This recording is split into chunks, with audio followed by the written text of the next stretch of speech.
Mumbra railway दुर्घटनेत मृत्यू पावलेले 44 वर्षीय मयूर शहा मुंबईमध्ये एका कंपनीत आयटी इंजिनियर म्हणून काम करत होते। ठाण्यामध्ये घोडबंदरमध्ये ते त्यांच्या आईसोबत राहायचे। त्यांना 2 बहिणी आहेत, त्या दोघींचीही लग्न झाली। मात्र मयूर यांच्या मृत्यूमुळे त्यांची वृद्ध आई आता निराधार झाली। ठाण्यामध्ये फ्लॅट विकत घेण्याचं मयूर शहा यांचं नियोजन होतं। त्यासाठी ते मालकाला भेटायला डोंबिवलीला गेले असावेत। तिथून परतताना त्यांचा दुर्घटनेत मृत्यू झाल्याचं त्यांच्या नातेवाईकांनी सांगितलं।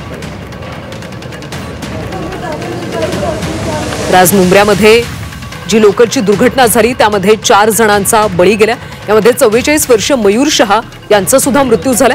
ते एका कंपनीमध्ये आयटी इंजिनियर म्हणून काम करत होते। ठाण्यामध्ये घोडबंदरमध्ये ते त्यांच्या आईसोबत राहायचे। मयूर यांच्या अशा मृत्यूमुळे त्यांची वृद्ध आई आता निराधार झाली। ठाण्यामध्ये फ्लॅट विकत घेण्याचं मयूर शहा यांचं नियोजन होतं आणि त्यासाठी ते मालकाला भेटायला डोंबिवलीला गेले होते।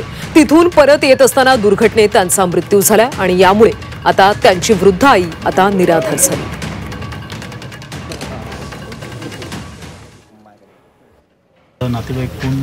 मेहूर माझा मेहून आधाचा काय करायचे ते काय वय होतं त्यांचं? तो आयटी इंजिनियर आहे आणि तो 44 वर्ष 43-44 वय असेल त्याचा आता।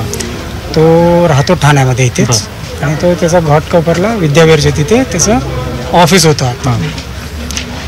तर कदाचित त्याचं कसं झालं असेल, तो ऑफिसला जायच्या अगोदर एक डोंबिवलीला तो कुठं कदाचित त्याचं एक फ्लॅटचं डीलसाठी चालू होतं बोलणं। तर ते जो ओनर जो आहे तिकडचा तो डोंबिवलीला राहत होता।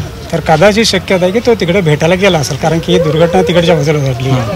तो घाटको म्हणजे ऑफिसला जायच्या अगोदर तो तिकडे जाण्याची शक्यता आहे। मग ह्या त्याच दरम्यान झाला असणार ही घटना, ऑफिसला जायच्या अगोदरच्या ही घटना झाली असणार तिकडे।